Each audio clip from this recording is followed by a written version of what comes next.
की तरफ है, कौन आपको भा रहा है, कौन पसंद आ रहा है? देखिए, ना मुझे इंडिया ने मदद की, अलायंस ने, ना मुझे एनडीए ने से मेरा कोई लेना देना है ना। मैं अपने लोगों के प्रति जिम्मेदार हूं, जो नगीना के लोग हैं उनकी भावनाओं के प्रति। उन्होंने बीजेपी के खिलाफ मुझे वोट किया है। मैं वैचारिक रूप से बीजेपी का कठोर विरोधी हूं, उनकी विचारधारा का।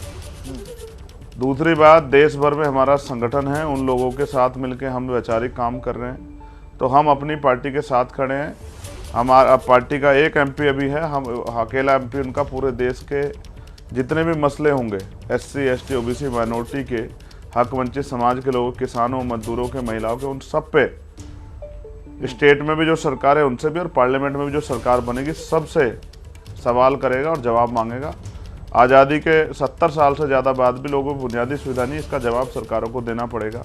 हम जो टैक्स देते हैं वो बजट का पैसा हमारे ऊपर क्यों नहीं लगता? क्यों जो है हमारे क्षेत्रों में विकास के कार्य नहीं होते? क्यों जो है नगीना में एक भी मेडिकल कॉलेज नहीं है? क्यों नगीना में जो है एक भी स्पोर्ट कॉलेज नहीं है? क्यों कोई यूनिवर्सिटी नहीं है? क्यों उद्योग धंधे नहीं लगे हैं? वहाँ के नौजवान रोजगार के लिए कई अन्य प्रदेशों में जाते हैं। इसका जवाब जो है सरकार को देना पड़ेगा। सिर्फ बातों से काम नहीं चलेगा, बातों से पेट नहीं भरेगा सरकार। आप जो तमाम सवाल पूछे जाएंगे चंद्रशेखर जी, आप जाहिर तौर पर सदन में भी सवाल पूछेंगे, अब आप सांसद भी हैं, वहां भी आपकी आवाज सुनाई पड़ेगी। लेकिन आपकी कोई ऐसी मांग, ऐसी कोई डिमांड जो अगर एनडीए के लोग, बीजेपी के लोग मान लें तो आप उनको समर्थन दे दें? एनडीए के लोग अगर मुझे प्राइम मिनिस्टर भी बनाए तो भी मैं एनडीए के साथ जाऊंगा सर। अच्छा, मेरी वैचारिक शक्ति, मेरी ताकत है। मैं एमपी एमएलए बनने के लिए कभी लड़ ही नहीं रहा था। मैं हमेशा अपने महापुरुषों के आंदोलन को आगे बढ़ाने के लिए लड़ रहा था। मेरा वैचारिक शक्ति मेरी पहचान है सर, और इसी वैचारिक शक्ति के जरिए मैं दिल्ली पार्लियामेंट में आया हूँ, और मैं जिनकी भावनाओं, उम्मीदों के साथ आया उनकी उम्मीदों पर खरा उतरने के लिए तैयार हूँ। मेरे खून का एक कतरा कतरा बहुजन महापुरुषों काम आएगा। ये टिकाऊ माल है, बिकाऊ माल नहीं है सर, इसको खरीदा नहीं जा सकता है। टिकाऊ माल है, बिकाऊ माल नहीं है। बहुत अच्छा आपने शब्द बोला, बड़ी अच्छी लाइन आपने बोली। लेकिन फिर भी एक सवाल का जवाब ये तो दे दीजिए कम से कम कि दो जो खेमे अभी नजर आ रहे हैं, एक तरफ एनडीए है, दूसरी तरफ इंडिया अलायंस है, किनके साथ आप ज्यादा कंफर्टेबल है? अगर भविष्य में कहीं जाना हुआ तो किसकी तरफ जाना पसंद करेंगे? आप मुझसे जबरदस्ती कुछ सुनना चाहते हैं कि भाई मैं किसी पार्टी का नाम ले दूं या किसी अलायंस का? छोड़िए ना, आप मुझसे ये पूछिए कि अब आप करोगे क्या। मैं आपको कुछ बताता हूँ। यही बताइए, क्या करिएगा? अगर अब किसी दलित बच्चे का, पिछड़े वर्ग के बच्चे का, आदिवासी बच्चे का, किसी आदिवासी बच्चे का अगर किसी भी कॉलेज यूनिवर्सिटी में शोषण होगा जाति के आधार पर, धर्म के आधार पर मुसलमानों का, तो चंद्रशेखर आजाद आपको लड़ता दिखाई देगा। किसी दफ्तर में किसी दलित, पिछड़े, आदिवासी कर्मचारी का, या माइनॉरिटी के मुस्लिम, सिख, जैन, बौद्ध, ईसाई कर्मचारी, न्याय पसंद किसी भी जाति कर्मचारी का अगर कोई उत्पीड़न करेगा सोच के जाति धर्म के आधार पे, तो उसको चंद्रशेखर आजाद से मुकाबला करना पड़ेगा। अगर आरक्षण संविधान के खिलाफ कोई आवाज उठेगी, दलितों पिछड़ों के आरक्षण का, उसको दिन में तारे दिखा देगा चंद्रशेखर आजाद। इस बात को पार्टियों को, सरकारों को समझना पड़ेगा। वो दिन चले गए? नहीं, तारे तो आप आरक्षण को बैठकर तारे तो एक तरीके से आपने मायावती जी को भी दिखा दिए हैं, क्योंकि जिस नगीना सीट से आपने बीएसपी वाली सीट झटक ली है, जो दलित और मुस्लिम बाहुल्य सीट माना जाता था, तो क्या अब बीएसपी वाले जो वोटर्स हुआ करते थे, परंपरागत तौर पर उनके साथ रहते थे, जो कहा जाता था, सब अब आपके साथ हैं? आपने क्या उन्हें रिप्लेस कर दिया है, मायावती जी को? देखिए, मैं आपको बताता हूं भाई, खाली दलित मुसलमानों ने मुझे वोट नहीं किया, पिछड़े वर्ग के लोगों ने, अति पिछड़े वर्ग के लोगों ने, पाल ने, प्रजापति ने, कश्यप ने, सैनी ने, मौर्य ने, साक्य ने, कुशवाहा ने, बिंद, राजभर, जितनी भी जातियां, हमारे जाट ने, गुर्जर ने, सब ने अपनी क्षमता से बढ़कर, किसान जाति में मजदूरों ने मुझे वोट किया। दलित मुसलमान तो मेरे ऊपर उनका आशीर्वाद शुरू से बना रहा, मेरे हर संघर्ष में वो साथ थे। लेकिन पिछड़े वर्ग की सब जातियों ने मुझे वोट किया, सामान्य वर्ग के लोगों ने जो वोट किया। महिलाओं का पोलिंग परसेंटेज बढ़ा रहा, क्योंकि जब भी कहीं देश में जुल्म हुआ किसी महिला पे, चंद्रशेखर आजाद ने उसको बहन मान के उसकी लड़ाई लड़ने का काम किया। तो महिलाओं ने मुझे बेटा मान के, भाई मान के आशीर्वाद दिया। भूखे प्यासे रह के, रमजान के समय, रमजान के बाद का दौर था, जो लोग घर आए मुझे वोट डाल के गए, तो मैं उस मिट्टी का कर्जदार हूं। उन्होंने गरीब के बेटे को इज्जत दी है, उस मिट्टी के कर्जदार हैं, जाहिर तौर पर उस कर्ज को आप उतारना भी चाहेंगे। एक आखिरी सवाल यह है, क्योंकि इस बार उत्तर प्रदेश में समाजवादी पार्टी ने एक तरीके से कमाल कर दिया, अपने गठन के बाद से सबसे अधिक सीटें ली हैं सपा ने। अखिलेश यादव को कैसा नेता आप मानते हैं? देखिए, अखिलेश जी अच्छे नेता हैं, मगर ये कमाल सिर्फ अकेले उन्होंने नहीं किया है। एक अलायंस था, और उस अलायंस के साथ जो है, भले उन्होंने मेरे साथ कुछ भी किया, लेकिन मैंने अपने लोगों को, क्योंकि मैं आपको तथ्य के तौर पे बताता हूँ, 2 सीटों पे हम लोग चुनाव लड़े हैं उत्तर प्रदेश में। एक पे मैं, और आखिरी 5 दिन में हमने तय किया हम डुमरियागंज लड़ेंगे। तो डुमरियागंज पे हमें 80,000 से ज़्यादा वोट मिले। आप चेक करा लीजिएगा, आपके पास अभी डाटा होगा, आप महसूस कीजिए। अगर मैं सभी सीटों पर प्रत्याशी लड़ा देता तो इनको तारे दिख जाते दिन में। इनमें समाज के प्रति मदद की ना, मतलब ये कह रहे हैं आप, मतलब आपने उनकी मदद की, आप ये कहना चाह रहे हैं कि ध्यान रखें। इसलिए मैं चुप बैठा था। जी। मैं ये कह रहा हूँ 1 लाख से जितनी सीटें कम जीती, 1 लाख के अंतर जितनी सीटें भाजपा जीती है, अगर मैं इस समाज के प्रति, बहुजन समाज के प्रति ईमानदारी और देश के प्रति ईमानदारी ना दिखाता, संविधान के प्रति, तो ये सारी सीटें भाजपा जीतती। इसलिए ये सब में भीम आर्मी आजाद समाज पार्टी कार्यकर्ता को, इन तमाम नेताओं को धन्यवाद देना चाहिए और उनको नीला सलाम करना चाहिए कि उन्होंने जो है इनकी मदद की। दूसरी बात, अब सीवर में, चाहे वो गांव में हो, शहर में हो या कहीं भी किसी प्रदेश में हो, अब सीवर में हमारा आदमी नहीं मरेगा, ठेकेदार संविदा पे हमारा खून नहीं चूसा जाएगा। अब समय बदलेगा। अब महिलाओं को भट्टों पे उसके काम करने के साथ साथ बहुत दिन। चलिए, बहुत अच्छी बात है चंद्रशेखर जी, जो आप बात कह रहे हैं उसी पर अगर आप कायम रहते हैं, आगे भविष्य के लिए आपको शुभकामनाएं, क्योंकि ये बातें कहने वाले बड़े नेता है, बहुत नेता है दलितों के, और लेकिन किसी ने उस तरीके से किया नहीं कल्याण। तभी तो आज भी आजादी के दशकों बाद भी लगभग उसी तरह की स्थिति है। लेकिन आप कह रहे हैं जो, वो आप करके दिखाइएगा। मेरी भी शुभकामनाएं आपको। बहुत बहुत शुक्रिया हमारे साथ जुड़ने के लिए। धन्यवाद चंद्रशेखर आजाद जी। धन्यवाद। चुनावी नतीजों के बाद दिल्ली से लेकर उत्तर प्रदेश तक हलचल तेज है। आज दिन भर बैठकों का दौर चलता रहेगा। दिल्ली में प्रधानमंत्री मोदी के शपथ ग्रहण की तैयारी और मंत्रिमंडल के नाम फाइनल करने के लिए चिंतन मंथन हो रहा है। तो आज कांग्रेस में भी 2 अहम बैठकें हैं। कांग्रेस कार्य समिति की बैठक सुबह 11 बजे शुरू हो चुकी है, तो शाम 5:30 बजे संसदीय दल का मंथन है। आज यह साफ हो सकता है कि इस बार लोकसभा में कांग्रेस संसदीय दल का नेता कौन होगा। तो एक्शन यूपी में भी है। यहां यूपी में बीजेपी के नंबर क्यों कम हुए, इसे लेकर सीएम योगी ने समीक्षा के लिए कैबिनेट के साथ एक अहम बैठक की है। यूपी में बीजेपी का प्रदर्शन क्यों खराब रहा, इसे लेकर पूर्व मुख्यमंत्री कल्याण सिंह के बेटे राजवीर सिंह ने बड़ा बयान दिया। एटा से 2 बार लगातार सांसद रहे राजवीर सिंह, इस बार एटा से हार गए। एबीपी न्यूज से बातचीत में राजवीर सिंह ने कहा कि उन्हें भीतरघात ने हराया, और सिर्फ उन्हें ही नहीं, यूपी में जितने भी सांसद हारे उसके पीछे भीतरघात कारण है। उन्होंने कहा, इसका अंदेशा मुझे पहले से था। इस बाबत 1 साल पहले ही पार्टी आलाकमान को आगाह कर दिया गया था।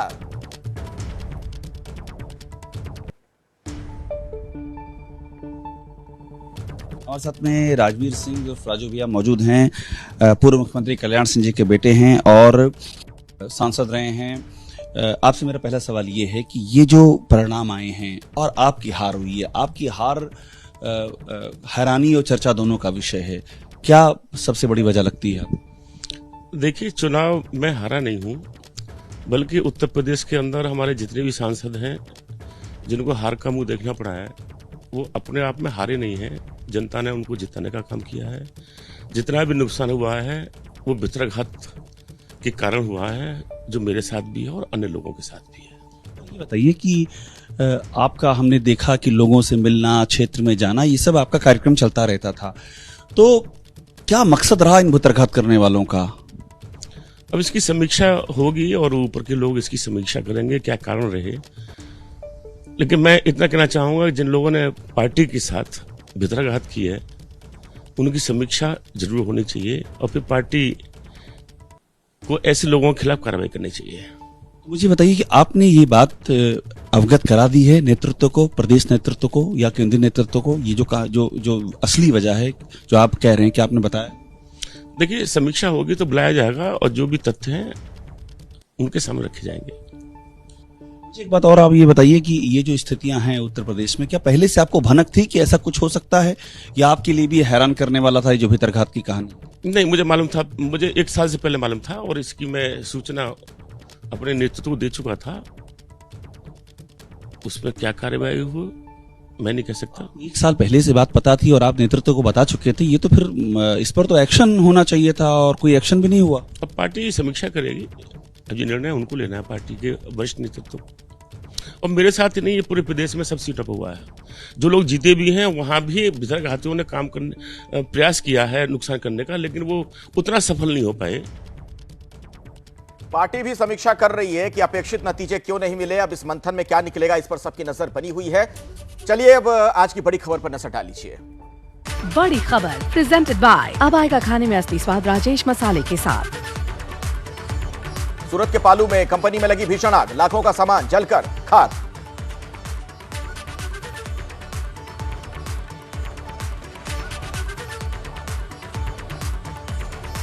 देखिए आपका पसंदीदा क्राइम शो सनसनी कहीं भी कभी भी abplive.com और YouTube पर, और साथ ही लेटेस्ट अपडेट्स के लिए हमें फॉलो कीजिए इन हैंडल्स पर, क्योंकि सन्नाटे को चीरती सनसनी सन्न कर देती है इंसान को। एबीपी न्यूज आपको रखे आगे। चल हो जा शुरू।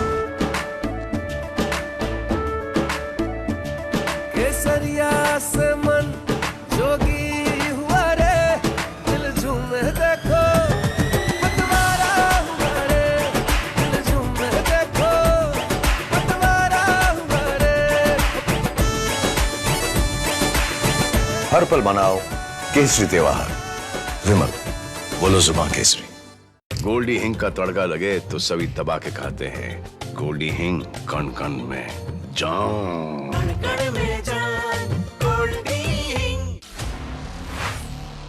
क्रिकेट का सबसे बड़ा टूर्नामेंट, जहां होगी विश्व विजेता बनने की लड़ाई और आमने सामने होंगे भारत पाकिस्तान, तो कैसे गूंजेगा न्यूयॉर्क का मैदान। T20 वर्ल्ड कप मैच से पहले देखें भारत पाकिस्तान के सबसे बड़े क्रिकेटिंग पैनल के साथ सबसे बड़ी जुबानी जंग, विश्व विजेता सीधे न्यूयॉर्क से, जल्द सिर्फ एबीपी न्यूज पर। मेरा शो सास बहू और साजिश आप अपने स्मार्ट टीवीज और मोबाइल फोन्स पर भी लाइव देख सकते हैं। जी हां, डाउनलोड कीजिए एबीपी लाइव ऐप।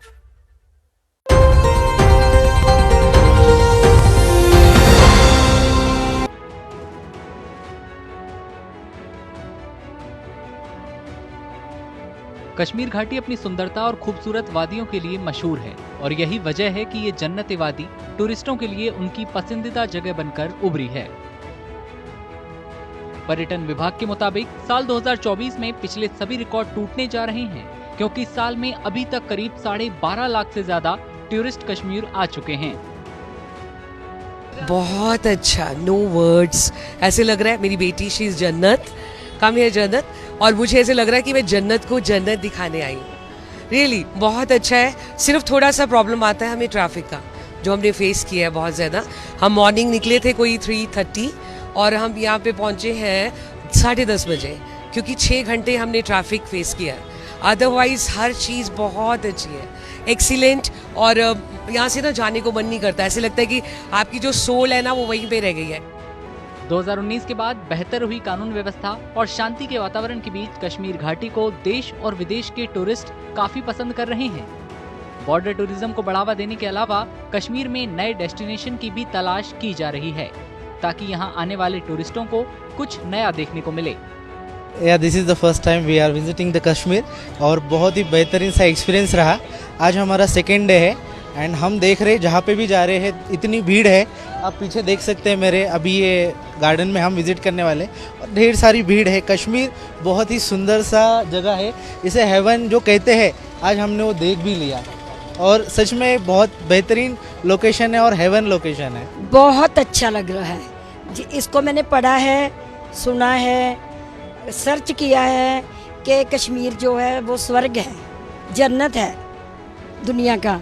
तो मैंने जो आके फील किया, जो मैंने आके देखा, सचमुच में जन्नत है, सचमुच में स्वर्ग है। नीट एंड क्लीन है, यहाँ का वेदर जो है वो बहुत अच्छा है। तो इसकी वादियों के बारे में सुना था, जब मैंने देखी तो सचमुच ही मेरे को तो ये जन्नत लगा, ये स्वर्ग लगा मेरे को, बहुत अच्छा लगा मेरे को। पर्यटन विभाग के अधिकारियों के मुताबिक कश्मीर में आने वाले देश और विदेश के टूरिस्टों की संख्या में कई गुना बढ़ोतरी हुई है। देखिए, I think ever since 2021-22 we have seen a sustained increase in the number of tourist arrivals in Kashmir and that continues to be the trend. और अभी तक you've seen that we have an enormous number of tourists coming in this year as well. And the most interesting part is that इस बार we have seen a manifold increase in the number of foreign tourists that have started arriving in Kashmir. So this is a very good sign, and we hope that we're going to have a good year ahead as well. Hotel कारोबारियों के मुताबिक गुलमर्ग में इसके resort और श्रीनगर, पहलगाम और सोनमर्ग के हिल स्टेशनों में कई होटल जून के आखिर तक पहले से ही बुक हो चुके हैं।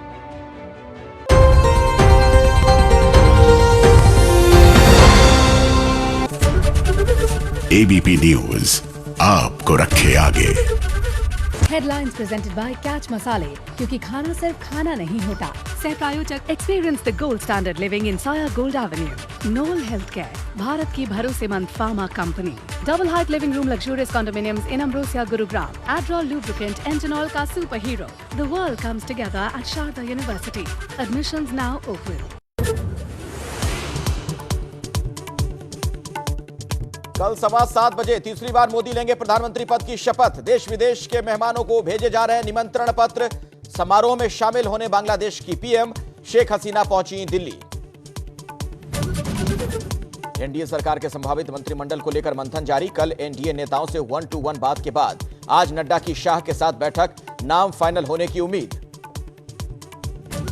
नीतीश कुमार को लेकर जेडीयू का बड़ा दावा। केसी त्यागी बोले, नीतीश को इंडिया गठबंधन ने दिया था पीएम पद का ऑफर, नीतीश ने बीजेपी के साथ जाने की कही बात। दिल्ली में कांग्रेस कार्य समिति की बैठक जारी। राहुल गांधी को नेता प्रतिपक्ष बनाने की कांग्रेस नेताओं ने की मांग। आज संसदीय दल की भी बैठक। तो नरेंद्र मोदी लगातार तीसरी बार प्रधानमंत्री पद की शपथ लेंगे, लेकिन इस बार एक टीस रहेगी और वो रहेगी यूपी से बीजेपी को कम सीटें मिलना। इसके पीछे वजह क्या रही, इसे लेकर कानपुर से नवनिर्वाचित सांसद रमेश अवस्थी ने एबीपी न्यूज से खास बातचीत की है। भारत का मैनचेस्टर कहे जाने वाले कानपुर से इस बार फिर बीजेपी ने जीत दर्ज की है। बीजेपी से रमेश अवस्थी जो है वो कानपुर से इस बार सांसद बनकर के आए हैं। 20,968 वोटों से इन्होंने कांग्रेस के आलोक मिश्रा को शिकस्त दी है। रमेश अवस्थी हमारे साथ बात करने के लिए मौजूद है। रमेश जी, सबसे पहले तो बहुत बहुत बधाई कि आप पहली बार सांसद बन करके जा रहे हैं और संसद में अपनी उपस्थिति दर्ज कराएंगे। पहली बार तो सांसद बन गए, लेकिन क्या एक टीज भी रह गई है, क्योंकि जिस तरीके से बीजेपी का प्रदर्शन रहा पूरे उत्तर प्रदेश में 62 से 33 पर आ गए, इसको किस तरीके से देख रहे हैं आप? क्या और बेहतर हो सकता था? और आपसे 250 किलोमीटर दूर कानपुर से अयोध्या की सीट जो है वो बीजेपी हार गई। देखिए, निश्चित रूप से कमियां रही हैं कुछ, और उस पर पार्टी चिंतन कर रही है। बाकी राष्ट्रीय नेतृत्व, हमारा प्रदेश नेतृत्व पे एक चिंतन बैठक कर रहा है कि क्या क्या चीज़ें नहीं। लेकिन मैं प्रमुख रूप से ये बताना चाहता हूँ कि लोग, जो हमारा विपक्ष है, भ्रमित करने की राजनीति की, झूठ बोलने की राजनीति की, झूठ बोलकर और भ्रमित करके आपने जो जनता को गुमराह किया है, और वो जनता समझ गई, अभी समझ गई। कांग्रेस का अगर 3 बार का प्रदर्शन देखा जाए तो मुझे लगता है कि 195 सीट आपने 3 बार में, आज आप 100 का आंकड़ा नहीं पार कर पाए। आज कांग्रेस का प्रदर्शन राहुल गांधी के नेतृत्व में सबसे बड़ा खराब प्रदर्शन था। इतना जब इंदिरा गांधी जी चुनाव हारी थी तब भी उनका इतना प्रदर्शन नहीं करा। आज एनडीए की सरकार बनने जा रही है, मतलब तीसरी बार, जवाहरलाल नेहरू जी के बाद अगर तीसरी बार एनडीए की सरकार बनने जा रही है, उसमें एनडीए के नेता के रूप में माननीय नरेंद्र मोदी जी प्रधानमंत्री बनने जा रहे हैं।